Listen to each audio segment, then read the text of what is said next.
لو انت قناتك قناه لسه صغيره او قناتك لسه مبتدئه، عايزك تركز معايا في التحديث اللي هنتكلم عنه النهارده ده، لان اليوتيوب بدا يطرح في الفتره الاخيره تحديث هيفيد القنوات الصغيره بشكل كبير جدا. وزي طبعا ما احنا عارفين ان كل حاجه في اليوتيوب ليها مميزاتها وليها كمان عيوبها. انا ما بحبش الشرح النظري، تعال ندخل في الشرح العملي على طول. لو نعتبر ان دي الصفحه الرئيسيه بتاعت يوتيوب، انت لما بتيجي بتفتح اليوتيوب وبتالف الصفحه الرئيسيه بيظهر عندك عدد كبير جدا من الفيديوهات اللي انت ممكن ان انت تتفرج عليها، او بناء على اهتماماتك اليوتيوب بيبدا يقترح عليك في الصفحه الرئيسيه عدد من الفيديوهات للقنوات اللي انت بتتابعها، او بمعنى اصح لعدد من القنوات اللي انت ممكن تكون مهتم بالمحتوى بتاعها، مش اللي انت بتتابعها وبس. طيب في العادي ان الفيديو كان بيظهر بالشكل ده كده، ان هو بمعنى اصح بيبقى هنا في موجود اسم القناه، وجنب اسم القناه بيبقى موجود عدد المشاهدات. طيب تعال نبص بقى على التحديث الجديد كده.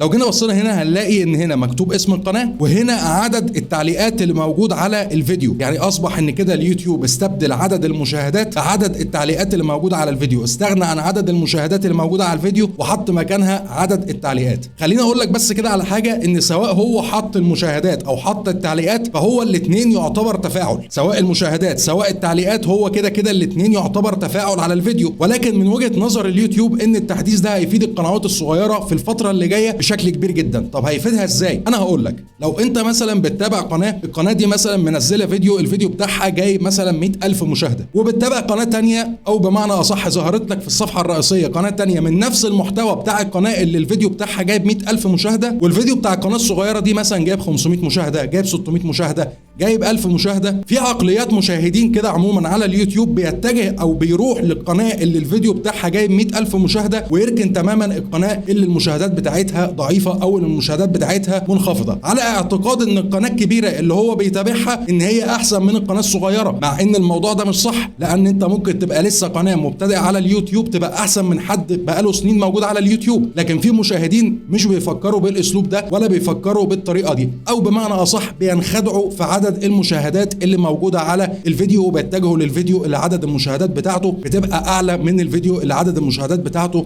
منخفضه. دي من وجهه نظر اليوتيوب، ان هو لو شال عدد المشاهدات هيبدا ان القنوات الصغيره تبدا ان فرصه مشاهداتها ان هي تبدا ان هي تعلى، لان هو كده بيحاول ان هو يقنع المشاهد، او بمعنى اصح هيخلي المشاهد ان هو ما يبقاش عنده خوف ان هو يتابع القنوات الصغيره، ما يبقاش عنده خوف ان هو يشاهد القناه الصغيره، ما يبقاش عنده خوف ان هو يتفاعل مع القناه الصغيره. فقال لك احنا هنستبدل عدد المشاهدات من على الفيديو، هنستبدله بعدد التعليقات. بس انا من وجهه نظري زي ما قلت من شويه ان كده تفاعل وكده تفاعل، يعني المشاهدات تفاعل والتعليقات تفاعل. اذا ان اليوتيوب بيعتمد في الاقتراحات بتاعته على الفيديو على التفاعل اللي موجود على الفيديو، يعني عشان يبدا ان هو يقترحك على الناس ويقترحك على المشاهدين ويظهرك في الصفحه الرئيسيه ويظهرك في الفيديوهات التاليه ويقترحك على الجمهور اللي مهتم بنفس المحتوى بتاعك، هو اليوتيوب هنا بيعتمد على التفاعل. لان التعليقات زي ما انا قلت قبل كده، انت لازم كواحد منشئ محتوى، سواء انت منشئ محتوى كبير، منشئ محتوى صغير، منشئ محتوى متوسط، انت لازم تهتم بالتعليقات بشكل كبير جدا، لان التعليقات نوع من انواع التفاعل على الفيديو. التعليقات بتعلي الرانك بتاع الفيديو، وده اللي كتير جدا من منشئين المحتوى بيجهلوه في خلال الفتره الاخيره. انت لو قناتك صغيره اهتم بالرد على التعليقات، قناتك متوسطه اهتم بالرد على التعليقات، قناتك كبيره اهتم بالرد على التعليقات. انا واحد من الناس اهو، ويمكن انت لما تتفرج عليا دلوقتي نزلت تكتب لي تحت في الكومنتات، نزلت تكتب لي تعليق، هتلاقيني ان انا برد عليك، لان انا واحد من الناس مش بسيب اي تعليق على القناه بتاعتي الا لما برد عليه. فان انت تتفاعل مع الجمهور بتاعك عن طريق التعليقات دي حاجه كويسه جدا، وده اللي اليوتيوب برضه بيحاول ان هو يثبته من خلال التحديث ده، ان انت لازم يبقى عندك تعليقات على الفيديو، ولازم ان انت تتفاعل مع الجمهور بتاعك عن طريق التعليقات وترد عليهم. وغير كده انت كمنشئ محتوى لازم تجبر المشاهد بشكل كبير جدا ان هو ينزل يكتب لك تعليقات. لو انت واحد لسه مبتدئ وما عندكش تعليقات، فده في الاول ده طبيعي جدا، وكلنا كنا بنعاني منه ان مفيش تعليقات بتيجي على الفيديو. طيب في حاله ان انت دلوقتي انت لو قناه متوسطه، انت قناه متوسطه مثلا وبيجي لك تعليقات او بيجي لك عدد قليل من التعليقات، انا عايزك ان انت تجبر المشاهد ان هو ينزل يكتب لك تعليق. اساله سؤال في الفيديو وقول له انزل اكتب لي تعليق، اطرح عليه حاجه في الفيديو وقول له انزل اكتب لي تعليق. حاول ان انت تثير فضوله في الفيديو بحاجه معينه وتثير اهتمامه في الفيديو بحاجه معينه، هتجبره ان هو ينزل يكتب لك تعليق. حاول ان انت تقدم الفيديو بطريقه محترفه، وتقدم الفيديو بطريقه كويسه، وتقدم الفيديو بطريقه حرفيا تقنع بيها المشاهد ان هو هو يشترك ويكتب لك تعليق هتلاقيه ان هو بينزل يكتب لك تعليق. ولو انت قناه طبخ هتقولي مثلا للجمهور بتاعك جربوا الوصفه دي بطريقتي وانزلوا اكتبوا لي تحت في الكومنتات طلعت معاكم حلوه، طلعت معاكم وحشه، عرفتوا تعملوها ولا لا. والكلام ده انا مش بقوله على قنوات الطبخ بس ولا على المحتوى التعليمي بس، انا الكلام ده بوجهه لاي واحد منشئ محتوى على اليوتيوب. حاول ان انت تعرف تجيب المشاهد، تجيبه بقى عن طريق العنوان، ان هو يدخل لك على الفيديو. ولازم الموضوع ده انت تهتم بيه، موضوع العنوان ده انت لازم تهتم بيه كويس جدا، لان انت لو بقيت واضح في العنوان بتاعك صدقني وعن تجربه شخصيه محدش هيدخل على الفيديو بتاعك يتفرج عليه.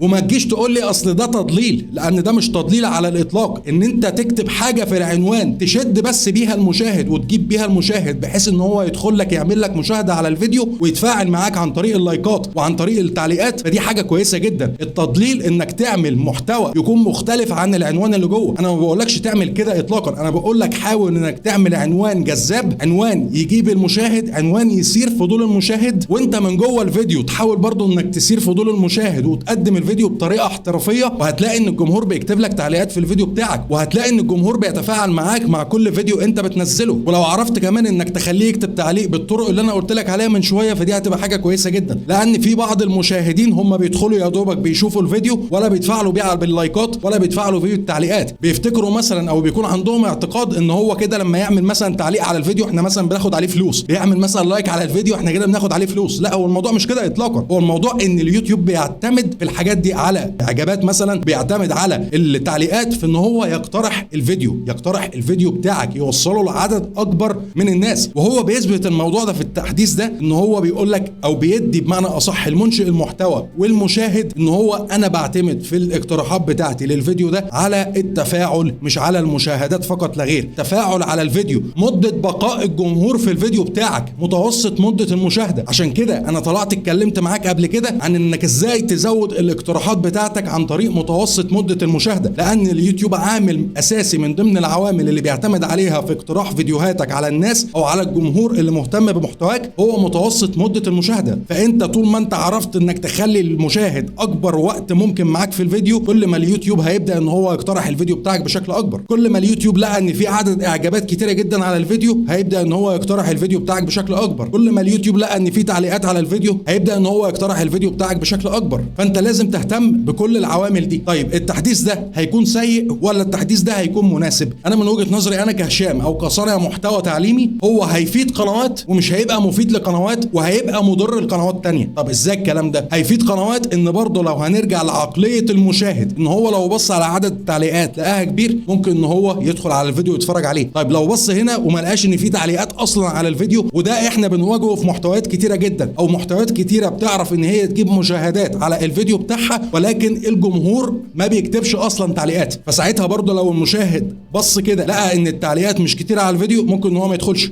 طب هيبقى مفيد لمين؟ هيبقى مفيد لمنشئ المحتوى اللي بيجبر الجمهور بتاعه ان هو يكتب له تعليقات على الفيديو. فالتحديث هو لسه اليوتيوب بيطرحه بشكل تجريبي، محدش يجي يقول لي اصل هشام دلوقتي انا التحديث ده مش ظاهر قدامي. اولا التحديث دلوقتي اتطرح على مجموعه صغيره جدا من القنوات، وهيبدا يتم تطبيقه بشكل كبير جدا خلال الفتره اللي جايه على مجموعه كبيره جدا من القنوات. لان اليوتيوب عموما لما بيجي بيعمل تحديثات او اي تحديثات احنا بنشوفها في اليوتيوب مش بنشوفها على جميع القنوات كلها مره واحده، او مش بتطرح على كل القنوات مره واحده. لا، اليوتيوب بيعملها بشكل تدريجي، او بيبدا ان هو يظهر التحديث بشكل تدريجي، خصوصا ان التحديث ده اليوتيوب في الفترة الحالية عامله بشكل تجريبي لحد ما هو يقتنع ان التحديث ده فعلا فرق مع القنوات الصغيرة وادى الى ارتفاع مشاهدات القنوات الصغيرة من قبل المشاهد. فالفترة اللي جاية احنا هنبدأ نشوف تأثير التحديث ده على القنوات ايه. فعايزك انت لو بدأ يظهر عندك التحديث ده انزل اكتب لي تحت في الكومنتات، قول لي ان هو ظهر عندك وقول لي انت ايه الاخبار فيه. هل التحديث ده شايف ان هو فرق معاك ولا لا؟ لو انت قناة صغيرة شايف ان التحديث ده فعلا فرق معاك ولا لا؟ وعايزك انت برضه كمشاهد دلوقتي تنزل تكتب لي تحت في الكومنتات انت وجهة نظرك ايه في التحديث. هل التحديث ده فعلا هيبقى مفيد؟ هل التحديث ده شايف ان اليوتيوب ما عملش بيه حاجه؟ هل التحديث ده هيفيد قنوات وهيضر قنوات؟ قول لي رايك زي ما انا قلت لك رايي. انزل دلوقتي اكتب لي في التعليقات قول لي رايك ايه في التحديث ده بالظبط. اتمنى الخير والتوفيق للجميع. هو ده الفيديو بتاع النهارده اللي انا حبيت ان انا اطرح عليك التحديث ده، وحبيت ان انا اقول لك ان انت لازم تهتم بالرد على التعليقات زي ما اتكلمت معاك قبل كده عشان الجمهور يحبك ويبدا ان هو يتفاعل مع فيديوهاتك. لو عندك بقى استفسار او عندك اي سؤال اكتب لي تحت في الكومنتات وارد عليك. لايك وشيرك سبسكرايبك واي لينك التواصل الاجتماعي الخاص بيا للتواصل معايا هتلاقوه تحت الديسكربشن. اشوفكم في الفيديو الجاي. سلام.